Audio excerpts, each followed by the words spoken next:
देखिए, कबीरदास जी कहते हैं कि यह मोह माया का जगत है, नश्वर संसार है, ना यहाँ पर कोई किसी का है।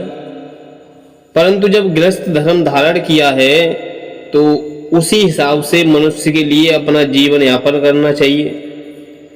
उसके साथ साथ थोड़ा प्रभु की भक्ति की ओर भी ध्यान रखना चाहिए, जिससे मनुष्य की मुक्ति संभव है।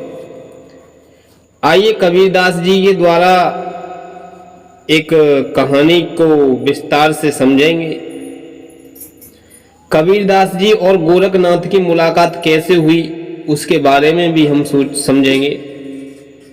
तो देखिए, एक दिन गोरखनाथ जी थे, वो अपने शिष्यों के साथ जा रहे थे कहीं पर। आपको पता है कि गोरखनाथ जी एक महान योगी थे। जब वो जा रहे थे तो उन्होंने एक रास्ते में एक संत दरिद्र रूपी सूखी घास के ऊपर बैठा हुआ देखा था। उस संत की आंखें बंद थीं, ध्यान में मगन था। वह कोई और नहीं था। कौन थे? कबीरदास जी थे। गोरखनाथ ने सोचा, ये साधु दिखने में तो बहुत सामान्य है, लेकिन इसके आसपास की शांति कुछ और ही कहती है। उन्होंने कबीरदास जी से कहा, तुम कौन हो साधु? क्या सिद्धियां हैं तुम्हारे पास?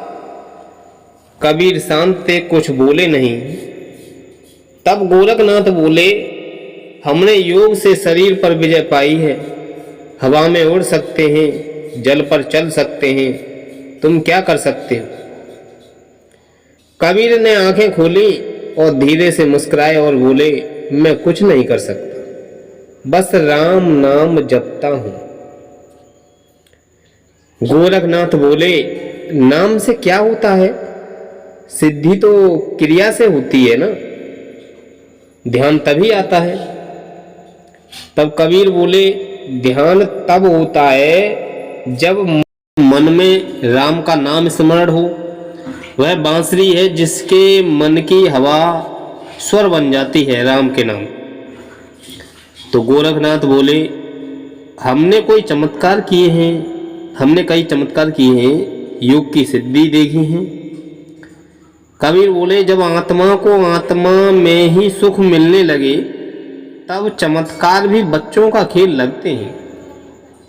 गोरखनाथ ने पूछ लिया, प्रमाण क्या है कि नाम ही सबसे ऊपर है?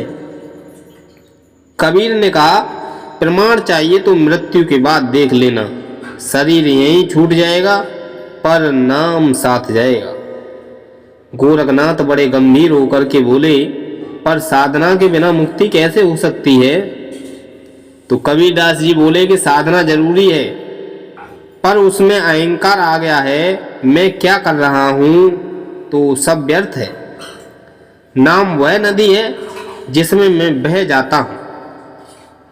गोरखनाथ अब मौन हो गए। थोड़ी देर बाद बोले, कबीर आज मैं हार गया, तुमने वो कर दिखाया जो साधना में नहीं दिखता है। तब कबीर हंस करके बोले, जहां हार है वहीं जीत है, जहां मैं मिटता हूं वहीं वह मिलता है। तो दोस्तों, यह कबीरदास की रोचक कहानी हमें यह सिखाती है कि असली साधना बाहर नहीं है, भीतर होती है। नाम जब सबसे सीधा और सरल सच्चा रास्ता है। योग और ज्ञान महान है, पर अगर उनमें अहंकार है तो वह ईश्वर से दूर ले जाते हैं। और मौन में वो शक्ति है जो हजारों शब्दों में नहीं होती है। तो दोस्तों, ये कहानी कैसी लगी आप अपनी कमेंट बॉक्स में राय जरूर दें। तब तक के लिए धन्यवाद।